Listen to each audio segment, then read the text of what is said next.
Hello అండి, అందరికీ నమస్కారం. శ్రీ విశ్వవసు నామ సంవత్సరం ఉత్తరాయణం, వసంత ఋతువు, వైశాఖ మాసం, కృష్ణపక్షం, చతుర్థి. ఈరోజు శుక్రవారం. ప్రస్తుతం మూలా నక్షత్రం. అయితే ఈరోజు విశేషమైనటువంటి రోజు. ఈరోజు సాయంత్రం సంకష్టహర చతుర్థి ఉంటుంది. శుక్రవారం మూలా నక్షత్రం కలిసి వచ్చింది. అత్యంత శుభకరమైనటువంటి రోజు మూలా నక్షత్రం అంటే. అయితే ఈ నక్షత్రంలో జనన దోషము అంటే నక్షత్ర సిద్ధాంతం ప్రకారం మొదటి పాదం తండ్రికి, రెండో పాదం తల్లికి, మూడవ పాదం ఐశ్వర్యానికి, నాలుగో పాదంలో జన్మిస్తే అత్యంత శుభకరం అని తెలియజేస్తుంది ఈ సిద్ధాంతం. కొందరైతే దీనికి గోముఖ ప్రసవ శాంతి అని ఆచరిస్తూ ఉంటారు. వివిధ పూజా కార్యక్రమాలు కూడా ఆచరిస్తూ ఉంటారు. అయితే ప్రతి నక్షత్రానికి తనదైనటువంటి ఒక దేవత, తనదైన దిశ, తనదైన శక్తి అనేది ఉంటుంది. దాన్ని చూసి మనము కొన్నిటిని స్వీకరించాలి. ఇక రెండవది లగ్నబలం, పూర్వార్జిత పుణ్యబలం, భాగ్యస్థానాన్ని కూడా చూడాలి. జన్మజాతకంలో వాళ్ళు వెనుక జన్మ విషయాలను కూడా మనం తెలుసుకోవాలి. ఎలా అంటే పూర్వపుణ్య స్థానాన్ని చూసి అక్కడ ఏ గ్రహం ఉంది, మరియు ఏ లగ్నంలో జన్మించారు, పూర్వపుణ్య స్థానం ఏ లగ్నము, ఎటువంటి వర్ణనము, ఆ గుణాలు ఏమిటి, అక్కడ ఏ గ్రహాలు స్థిరంగా ఉన్నాయి, మరియు పూర్వపుణ్య స్థానాధిపతి ఏ స్థానంలో ఉన్నారు, ఏ గ్రహాల దృష్టి ఆ గ్రహంపై ఉంది, మరియు పంచమ స్థానం పైన ఏ గ్రహాల దృష్టి ఉంది, వీటన్నింటినీ తెలుసుకుంటే మనం వెనుక జన్మలో వాళ్ళు ఏ వ్యక్తిత్వం కలవాళ్ళు, అక్కడ ఎటువంటి పాపకృతువులని ఆచరించి ఉంటారు, అవన్నీ కూడా తెలుసుకోవచ్చు. ఎప్పుడైతే వాటిని మనం తెలుసుకుంటామో అప్పుడు పూర్వార్జిత కర్మఫలానికి ఇక్కడ ప్రాయశ్చిత్తం చేసుకుంటే అప్పుడు మనకి సంచిత కర్మ తగ్గి ప్రారబ్ధ కర్మల్లో శుభకృతువులను ఆచరించడం వలన భవిష్యత్తుని మనం మార్చుకోవచ్చు అనేది జ్యోతిష శాస్త్రం తెలియజేస్తుంది. అయితే జ్యోతిష శాస్త్రము అనేది అపారమైన జ్ఞానము. 9 గ్రహాల గురించి అంటే 12 రాశులను గురించి తెలుసుకోవాలి. అదేవిధంగా 27 నక్షత్రాల గురించి తెలుసుకోవాలి. ఇక ధనస్థానం, కుటుంబ స్థానం, వాతస్థానం, సంతాన స్థానం, శత్రుస్థానం, ఆయుష్, సప్తమ వైవాహిక స్థానం, అష్టమ స్థానం, ఆయుష్ స్థానం, భాగ్యస్థానం మరియు పితృస్థానం, కర్మస్థానం, లాభస్థానం, వ్యయస్థానం, ఇవన్నీ మనం మాట్లాడుకుంటే అది జ్యోతిష శాస్త్రానికి కాస్త విభిన్నమైనది. అంటే ఎందుకంటే అది మనం జనరల్ నాలెడ్జ్ కానీ లేదా వాటికి అక్కడున్న స్థానాలని, కేంద్రాలని, భావాలని చూసి ప్రొడక్షన్ చేయలేం. సూక్ష్మ జ్యోతిష్యం ఇటువంటివి ఎన్నో థియరీస్ ఉంటాయి. అవన్నీ తెలుసుకుంటేనే మనం జ్యోతిష్యాన్ని కొంచెం తెలుసుకోగలుగుతాము. ఇక ఈరోజు ఇది చతుర్థి కాబట్టి చతుర్థి విశేషంగా ఈ నక్షత్రం మూలా నక్షత్రం, సరస్వతి అమ్మవారు జన్మించిన నక్షత్రం, హనుమంతుడు జన్మించిన నక్షత్రం. ఇక లక్ష్మి శుక్రవారం, శుక్రుడు సుఖానికి అధిపతి మరియు స్త్రీ తత్వము మరియు లక్ష్మీ రోజు అని కూడా అంటాం. అంటే ఇక్కడ ఈ నక్షత్రాన్ని చూసిన, తిథిని చూసిన మరియు రోజుని చూసిన ఇక్కడ లక్ష్మికి అనుకూలంగా ఉంది. ఈరోజు విశేషంగా సాయంత్రము శుక్ర నక్షత్రం కూడా ఉంటుంది. అప్పుడు మనం మరింత విశేషంగా లక్ష్మీ గణపతిని ఆరాధించవచ్చు. అయితే ప్రస్తుతం మనం ఓం లక్ష్మీ గణపతి ఏ నమః అనే నామాన్ని జపించడం వలన మనకి లక్ష్మీ గణపతి అనుగ్రహం వల్ల వ్యాపారంలో అభివృద్ధి, చదువులో అభివృద్ధి, ఉద్యోగంలో ప్రగతి, ముఖంలో తేజస్సు, కళ్ళల్లో కాంతి మరియు ఆర్థికంగా మీరు ఏదైతే శ్రమిస్తూ ఉంటారో దానికి తగినట్లుగా ప్రతిఫలం, విద్యానుకూలము, వాక్శుద్ధి ఇవన్నీ కూడా ప్రాప్తిస్తాయి. అందువలన భక్తి శ్రద్ధలతో ఓం లక్ష్మీ గణపతి ఏ నమః అనే నామాన్ని మంత్రబలంలో జపించాలి.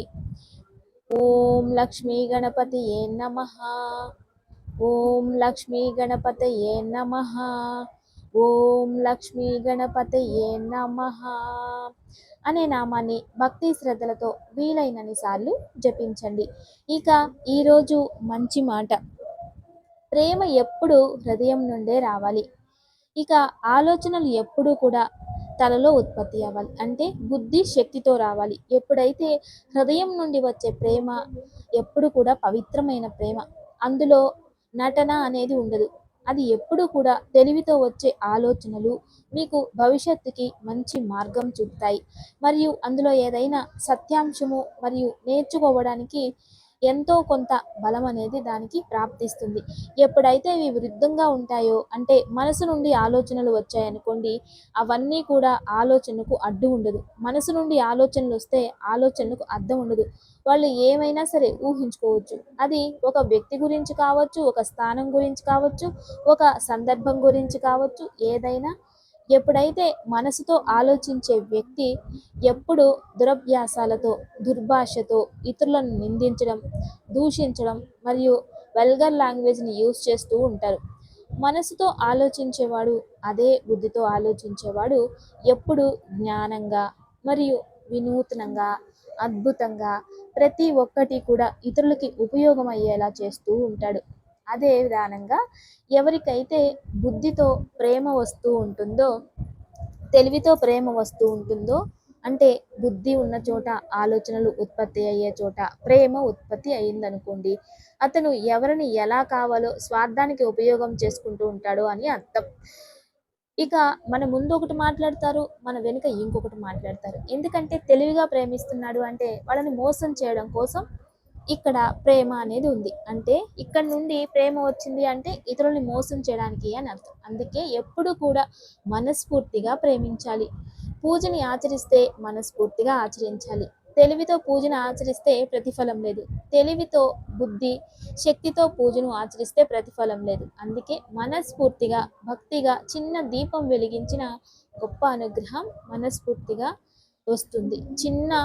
మనస్ఫూర్తిగా చిన్న హోమం చేసిన గొప్ప ప్రతిఫలం. అదే బుద్ధితో దీపాలు పెట్టిన, బుద్ధితో మీరు సాయంత్రం ఎవరో వస్తున్నారు, లేదా భర్త వస్తాడు, అత్తమామలు వస్తారు, లేదా ఇంకెవరో వస్తున్నారని చెప్పి అడుగుతారని దీపాలు వెలిగించడం, నమస్కారం పెట్టేయడం, ఒకరి కోసం ఇంటిని అలంకరించడం, ఇలా చేసుకుంటూ ఉంటే అది తెలివితో చేస్తున్నారు అని అర్థం. దానివల్ల ప్రకృతి వల్ల మనకి ఎటువంటి ఉపకారం కూడా అనేది ఉండదు.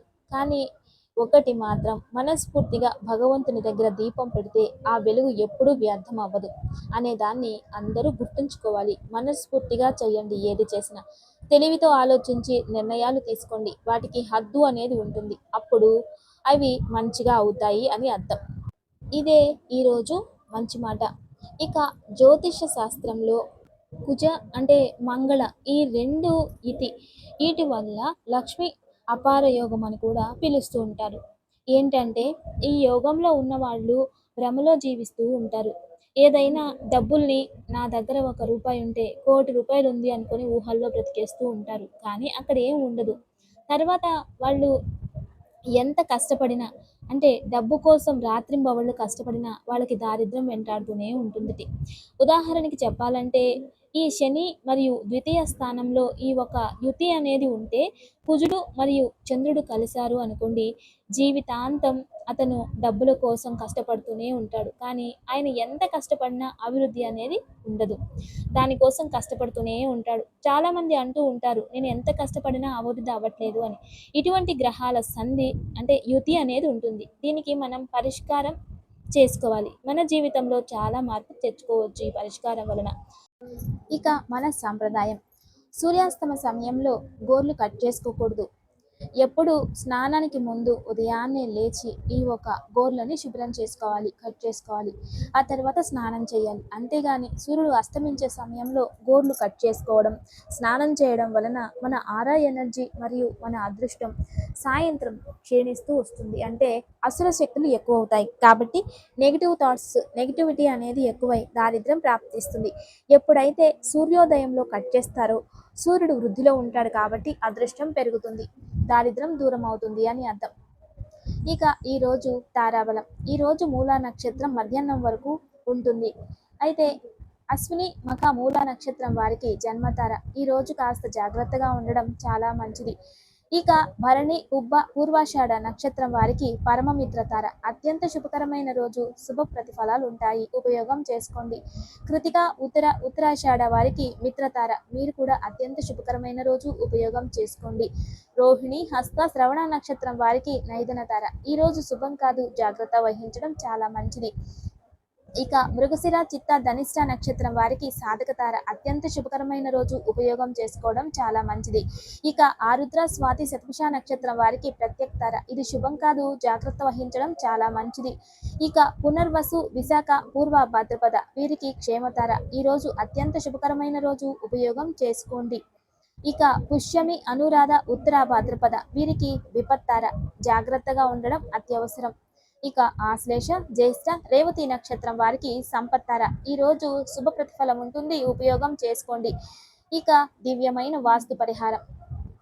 మన ఇంట్లో ఎవరైనా డిప్రెషన్కి వెళ్తూ ఉన్నారో, లేదా ఇంట్లో దురాలోచనలు ఎక్కువ వస్తూ ఉన్నాయి, అపవాదాలు అవమానాలు ఎక్కువ అవుతున్నాయి, ఇంట్లో వాస్తంతా బాగానే ఉంది అంటే ఇల్లంతా బాగుంది, వాస్తంతా బాగుంది, దైవస్థానము అంటే మీరు ఎక్కడైతే పూజ గది, పవిత్ర క్షేత్రము అనేది నిర్మాణం చేసి ఉంటారో ఆ స్థానంలో ఏదైనా దోషం ఉన్నా కూడా అప్పుడు ఆ శక్తి అనేది నెగిటివ్ శక్తి ఉత్పత్తి అవుతూ ఉంటుంది. అందుకే అటువంటి ఇంట్లో డిప్రెషన్కి వెళ్ళడం, అపవాదాలు అవమానాలు రావడం, మరియు పక్కింటోళ్ళు ఎదిరింటోళ్ళు గొడవలకు రావడం ఇటువంటివి జరుగుతూ ఉంటాయి. లేదా సింహాయంలో గృహ నిర్మాణం చేసి ఉన్న ఇటువంటి ప్రాబ్లమ్స్ వస్తాయి. అయినప్పటికీ మనం దీనికి శ్రీవాస్తు యంత్రం పెట్టుకుంటే దాని ప్రభావం కాస్త చూపించి ఈ వేరియేషన్ చేంజెస్ అవుతాయి, లేదా లేదు. అయితే మనకి దైవము అంటే మన దేవుడి గది ఏదైతే ఉంటుందో దాని ప్రమాణం ప్రకారం నిర్మాణం చేయాలి. దానికి ఒక ప్రమాణం 3 అడుగులకి 3 అడుగులు లేదా 2 అడుగులకి 4 అడుగులు ఇలా ప్రమాణం ఉంటుంది. దాంట్లో వ్యత్యాసాలు వచ్చినా ఇవి కూడా జరుగుతూ ఉంటాయి. కొన్ని ఇండ్లలో చూడండి ఇలా 3 అడుగులు పెట్టి ఇలా 5 అడుగులు పెట్టి ఉంటారు, కొందరు 4 అడుగులు పెట్టి ఉంటారు, ఇలా చేసుకుంటూ ఉంటారు. దీంట్లో కూడా కొన్ని కొలతలు ఉన్నాయి, దాన్ని తెలుసుకోవాలి. ఇంటికి ఆయము అనేది ఇంపార్టెంట్. అలాగే సింహాయం ఉన్నా కూడా ఇటువంటివే జరుగుతూ ఉంటాయి. ఈ సింహాయాన్ని మనము చేంజ్ చేయలేం, ఆల్రెడీ ఇల్లు కట్టేసాం కాబట్టి చేంజ్ చేయలేం. కాబట్టి మనము దీనికి ఒక చిన్న పరిష్కారం చేసుకోవడం వలన కాస్త వ్యత్యాసాలు కనబడతాయి. ఇక దివ్య పూజ. రేపు విశేషమైన రోజు, రేపు శనివారం, పైగా శుక్ర నక్షత్రం కలిసి వచ్చింది. ఇక పంచమి తిథి, ఇవన్నీ కలిసి వచ్చాయి. అయితే రేపు జమ్మి చెట్టు ఉంటుంది చూడండి. వైశాఖ మాసంలో కృష్ణపక్షంలో వచ్చే పంచమికి శమీ వృక్షాన్ని పూజించాలి. అంటే మనం ఏం చేసే పని లేదు. పార్వతీదేవి శివుడికి చెప్పిన ఉపదేశం అద్భుతమైన శక్తి.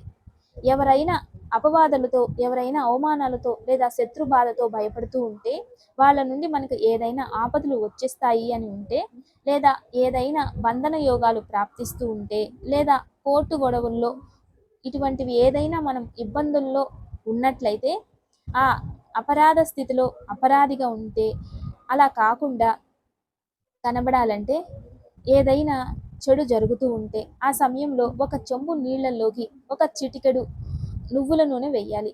తర్వాత నువ్వులు ఒక చిటికెడు తీసుకొని ఆ తర్వాత శంఖ పుష్పం కానీ లేదా స్ఫటిక పుష్పం కానీ లేదా సువాసన లేని పుష్పం ఏదైనా ఒకటి వేసి ఆ చెంబులో దాన్ని చేతిలో పట్టుకొని నీలాంజన సమాభాసం రవిపుత్రం యమాగ్రజం ఛాయామాతాండ సంభూతం తం నమామి శనేశ్వరం, శనేశ్వరాయ నమః అని సంకల్పం చేసుకుని ఆ ఒక వృక్షం దగ్గరికి వెళ్ళి ఉదయాన్నే, అయ్యా శనీశ్వర స్వామి నాకు వరాన్ని ప్రసాదించు, తెలిసి తెలియకుండా నేను ఏదైనా తప్పులు చేస్తుంటే క్షమించి, ఆ కాలంలో అర్జునుడికి గాంధీవం నీ నుండి ఎలా వాళ్ళకు ప్రాప్తించిందో అదే విధానంగా నాకు కూడా నా అదృష్టం నాకు రావాలి, నా నుంచి దారిద్ర్యం దూరం చేయి అని ఆ ఒక చెట్టుకి ఆ నీటిని పోసేయాలి. అప్పుడు ఖచ్చితంగా మీ జాతకంలో ఉన్న అదృష్టం మీకు ప్రాప్తించి దారిద్ర్యం దూరం అవుతుంది.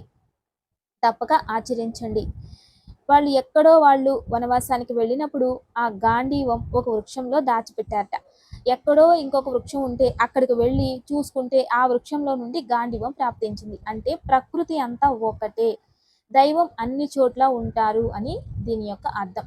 ఇక దివ్యమైన యోగక్షేమం. ఈరోజు సాయంత్రం సంకష్ట చతుర్థి, లక్ష్మీ గణపతి మంత్రాన్ని ఈరోజు ధ్యానం చేసుకోవడం చాలా మంచిది. విశేషంగా ఈరోజు గుడాన్నము లేదా లడ్డు లేదా ఇంకా ఒక గణపతికి ఏదైనా నైవేద్యం పెట్టి లక్ష్మీ గణపతి స్తోత్రాన్ని చదువుకుంటే లక్ష్మీ ఆకర్షణ పెరుగుతుంది.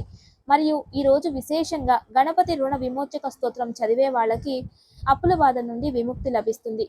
అందరూ ఆచరించండి. సహజంగా అయితే పిల్లల కోసం ఈరోజు కంపల్సరీ ఇలాచీలతో మాల చేసి గణపతికి సమర్పించుకుంటూ ఆ గణపతికి తెల్లని పుష్పాలతో పూజించాలి. తెల్లటి పుష్పాలతో పూజించి అలంకరించి గణపతికి తీయని గుడాన్నం అంటే బెల్లాన్ని నైవేద్యం పెట్టి మరియు పెరుగుని నైవేద్యం పెట్టి నమస్కరించుకోవాలి. రాత్రి చంద్రదర్శనం చేసిన తర్వాత వాళ్ళు ఏదైనా ప్రసాదంగా భుజించి తదుపరి ఆహారాన్ని సేవించాలి. ఈరోజు సాయంత్రం ఎవరైతే సంకష్టహర చతుర్థి ఆచరిస్తారో వారికి విద్యా లాభము ప్రాప్తిస్తుంది, లక్ష్మీ అనుగ్రహం కూడా ఉంటుంది. తప్పక ఆచరించండి. నమస్తే. Thanks for watching.